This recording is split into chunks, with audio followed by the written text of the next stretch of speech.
Welcome to Candid Conversations with Dr. Mayfield. This episode is sponsored by Mayfield Counseling Centers, helping you find clarity, hope, and purpose. Call us at 719-452-4803. Here's your host, Trever Shirin. Thank you for joining us today. We are going to be talking about something that is a little more sensitive. So if you have little kids around, you may want to pause or mute the podcast for a moment and find a space where you can listen.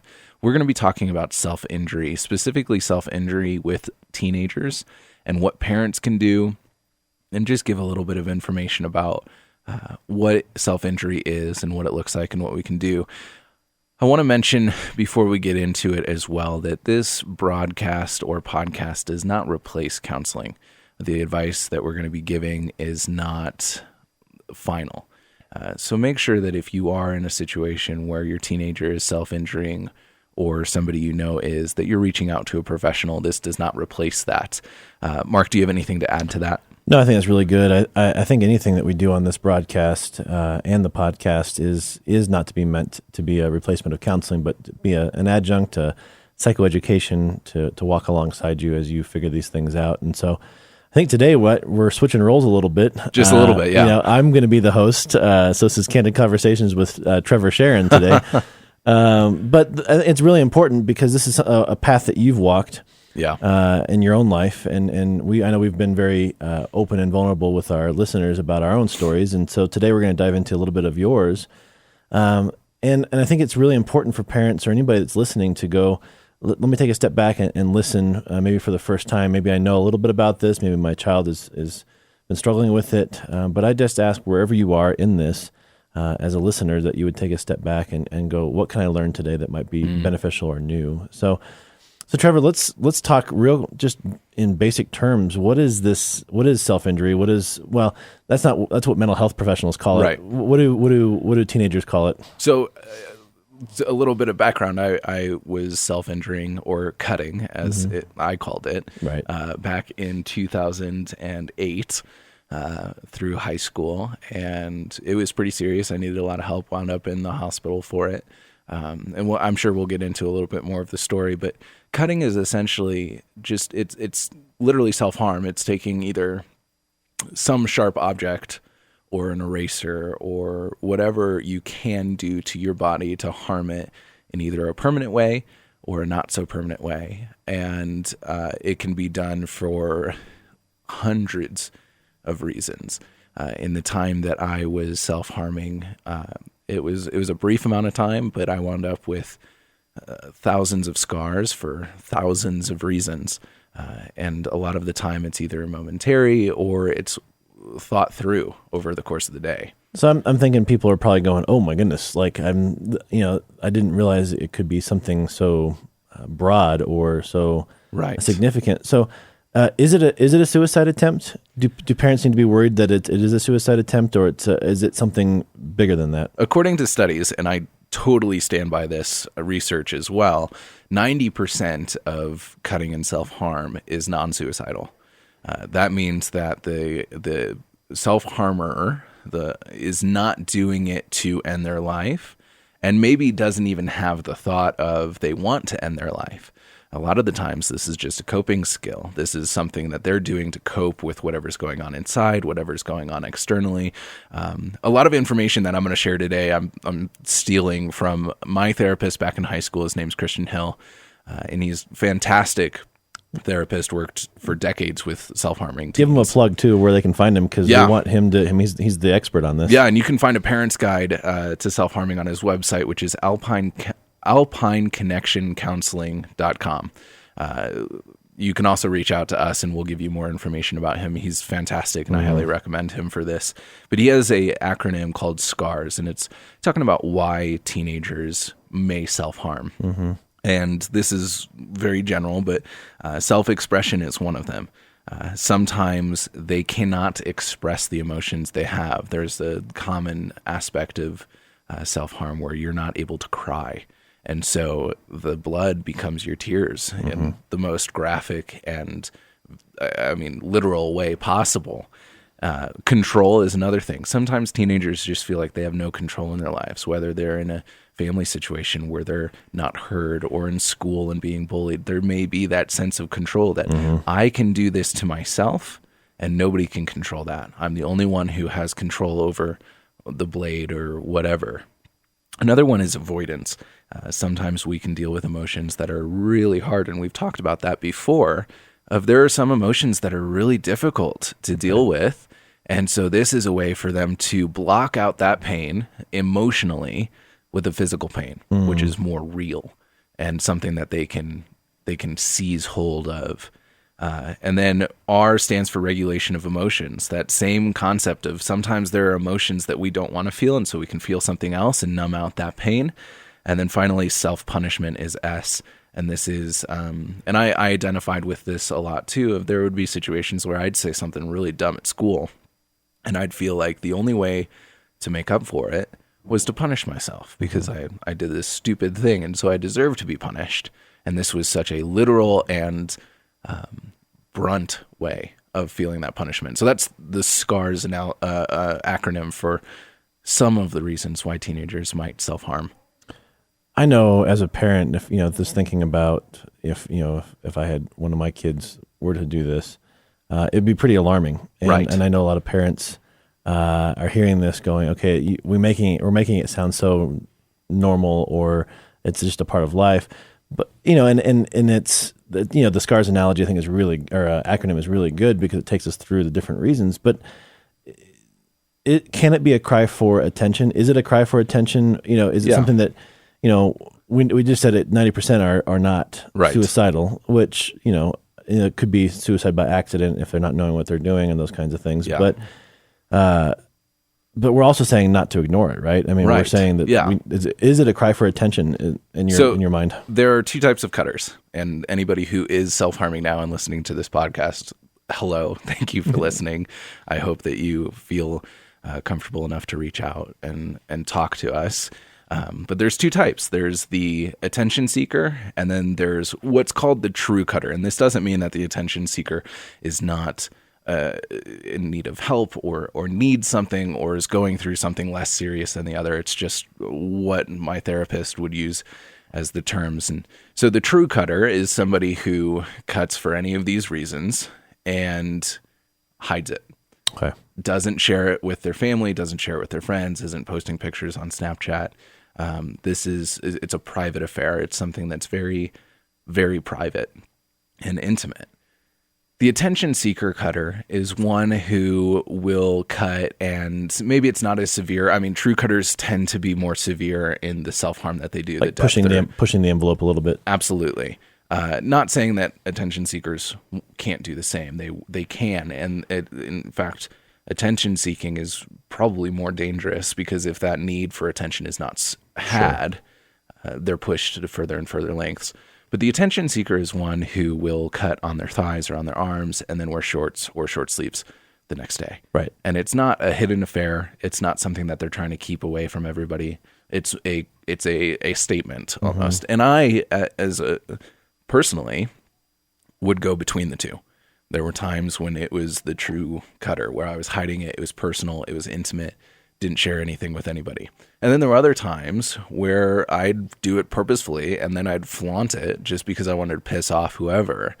And so, and like I said, I'm going to continue saying this. It's for thousands of different reasons that somebody can self-harm, and it can change moment by moment. And I think that statement right there probably scares a lot of our listeners. Right. That can be for 1,000 of reasons. That can change from moment to moment. So, as we're talking about this, I want our listeners to stay grounded and to stay focused on this conversation because, I think a lot of our concern and our wanting to fix it kind of rises up in us because we want to make sure that the person that we love is safe. And this is, in all intents and purposes, is not safe. But what I'm hearing you say is that it is meeting a very valid need. Right. And so as caregivers, as parents, or as somebody just cares, we need to slow down and see the person, not with the action. Is that what I'm hearing you say? Yeah. And this may sound very uncomfortable, what I'm about to say, but it's not about the cutting. my parents were very clear in communicating to those around them that I was not a cutter. I was a teen who cut. And I think that separation is very important because we're, as a therapist, the goal is not necessarily to make the cutting stop. It's to find out why the teen is cutting. What's going on that brings them to this point? What is cutting doing for them? And then let's find some better ways that aren't harming yourself, right, that we can deal with this. And so cutting is an outward expression of an inward conflict or emotion or turmoil. It's an expression. And so for us to look at the cutting and say, hey, stop that, it's kind of like just taking away the only lifeline that they feel they have, and that can push them further. And so I'm not saying that we should go to our teens who are self-injuring and say like, oh yeah, that's great, like keep doing that because that's satisfying a need. It's not a healthy coping mechanism at all. However, it is what they're using it as a coping mechanism. And unless we give them another tool, and we see this constantly, they will switch from cutting to something drug else. use Right. to whatever. They're going to replace one addiction with another. Right. And that brings up my next question. I think you just answered it, but from what I've read in research and studies say that this really enhances the endorphin and dopamine hits in the brain. And so, at first it might be, maybe it never changes, it never changes, but as far as filling a need, like a coping mechanism, but the addictive piece then becomes something that makes it hard to stop. Is that what? So it's called the endorphin theory. Basically, if your body gets injured, your body releases endorphins, which is a painkiller, and it's very similar to a runner's high. You finish a run, your body is exhausted, but you feel this vibrancy and the pain goes away. And that same thing happens with cutting in a way that's very dangerous because you can control it.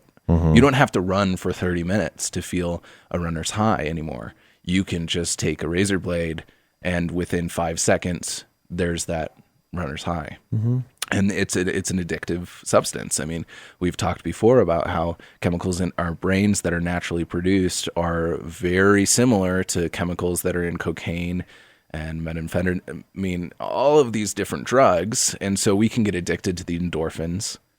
And then it becomes a literal addiction, the same way that we look at alcoholism. Right.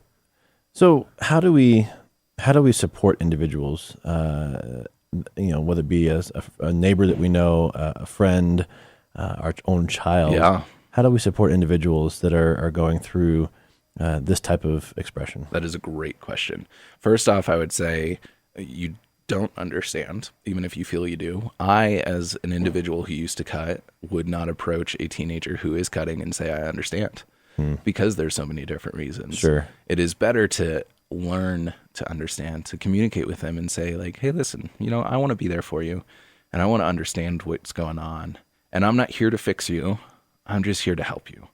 And a lot of the time you have to recognize that they may not be in a place where they want to stop. I was there for a long time. That statement right there, I don't want to fix you, but I want to help you, in a lot of people's minds are probably going, well, that's the same thing. Sure.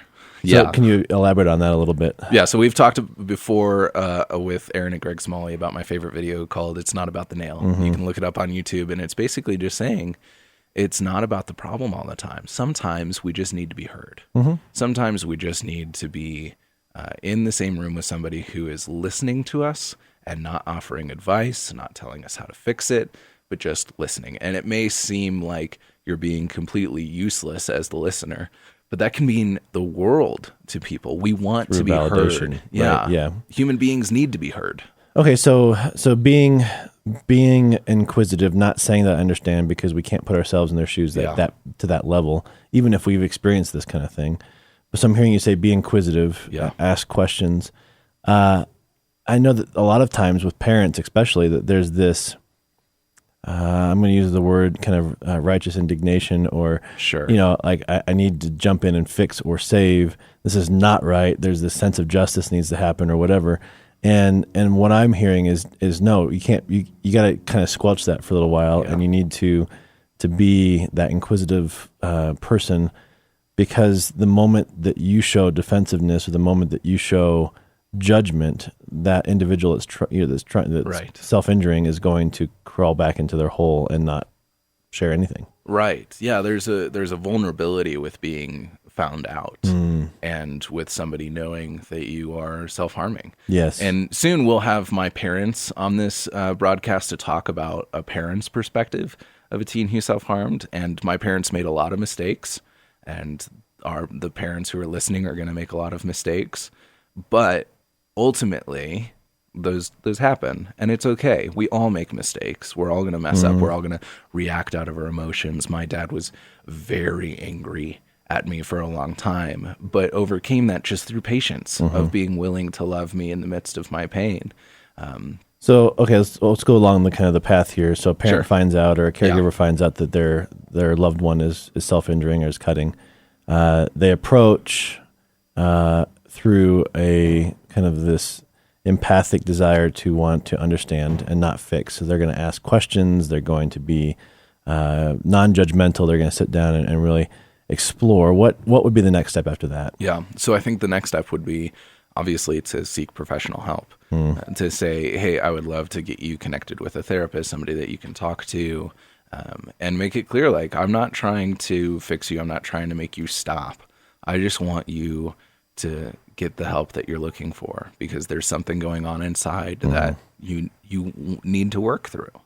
And so getting that professional help, and as we've offered before, we can be that help as Mayfield Counseling Centers, or we can help you find that person as well. Right.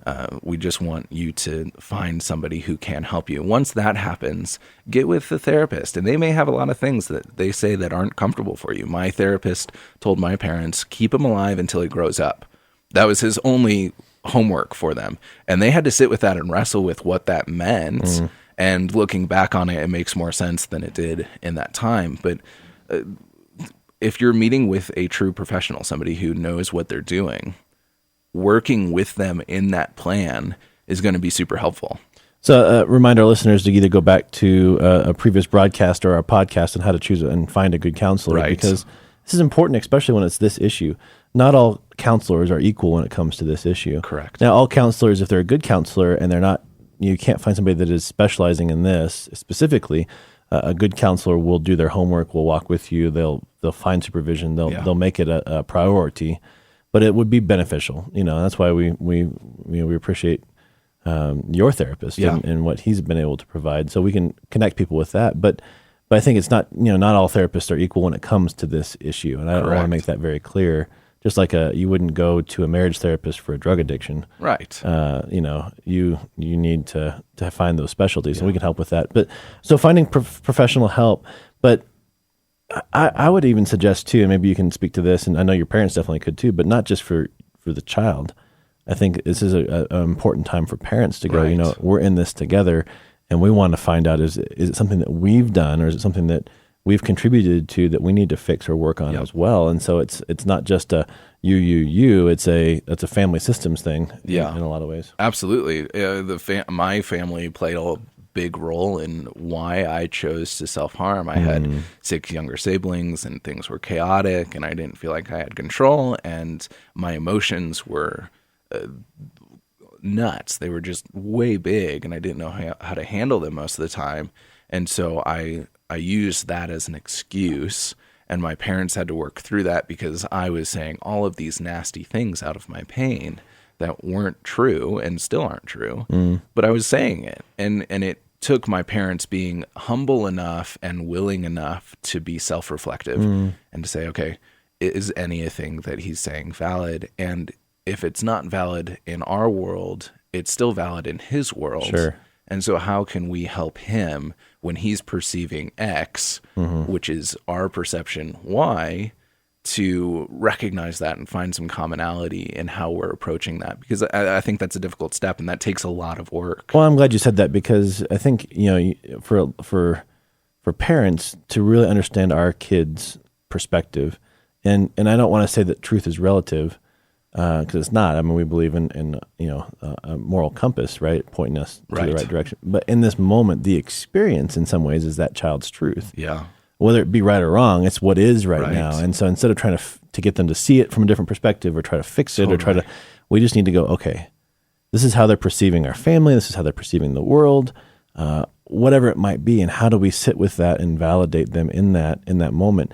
And I think for parents, I really want to make this comment that to validate where your child is at doesn't mean you have to agree with them or that mean that it's right. Because I think for a lot of parents, they hold on to this, well, if I say that, then somehow I'm agreeing with their behavior or what they're, no, you're just going, you know what? Yeah, I can see how that might stink.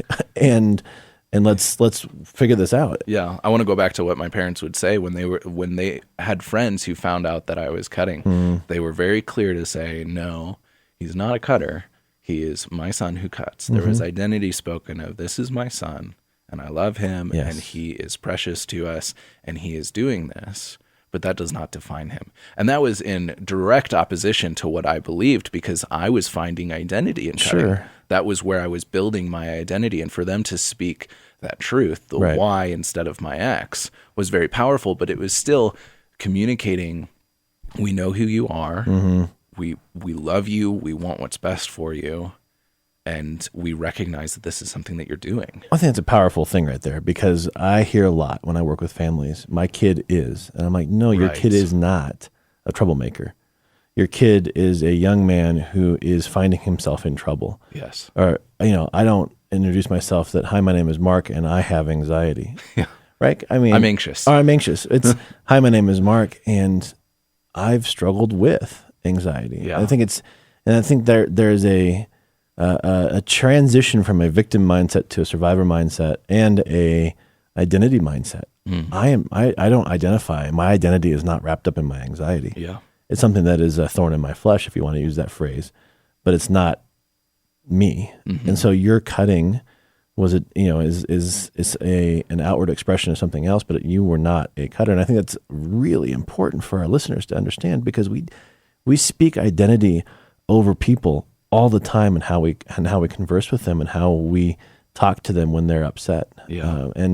And so if anything comes out of this today, it's some resources, but also just for us to take a step back and go, how do we speak over each other? Is a huge reminder. And maybe it's another podcast down the road, but I'm glad you brought that up. Yeah. Any last words that you want to share with our listeners about maybe resources or just a point of encouragement? Because this is a heavy topic. And I know, absolutely. I hope we treated this well today. I think we did. Yeah. We talk about this kind of stuff all the time. And so it's not as heavy for us as it might be for our listeners that are kind of like, oh my goodness. Yeah. So what kind of encouragement can you leave them with today? Well, first off, I just want to say that there's hope. I mean, I was in the hospital for a suicide attempt. I have thousands of scars that I still live with today, but I'm still alive. And there's still hope. And you're thriving. I'm thriving. I've found healthy coping mechanisms. There is hope. And for you parents, I want you to hear that especially, but also for the teen who's in the midst of the darkness, the cocoon of cutting. There's hope, and it's okay. And you can take that first step out, and you will be okay. I know that you hear a lot of, it's going to be okay, it's going to get better, things get better. And sometimes that's true, but not always. Sure. But you can take some active steps towards making it better. And there is hope on the other side, that there's more to life than what you're experiencing right now. And I think if we can gather around each other as individuals, whether we're self-harming or not, and just communicate this love for each other, that we want to see the best for each other, we want to make sure that we're thriving and not dying, it'll change the world. I think I appreciate that, Trevor, and I want our listeners to know that as we come into the summertime, we're going to be doing some broadcasting on anxiety and depression, walking through those kinds of things. Just a reminder: check out mayfieldcounseling.com, contact at mayfieldcounseling.com if you have any questions for us. And thanks for listening today. Thank you for joining us for Candid Conversations. If you'd like more information, go to mayfieldcounseling.com/Candid Conversations and check our Facebook page, Candid Conversations with Dr. Mayfield.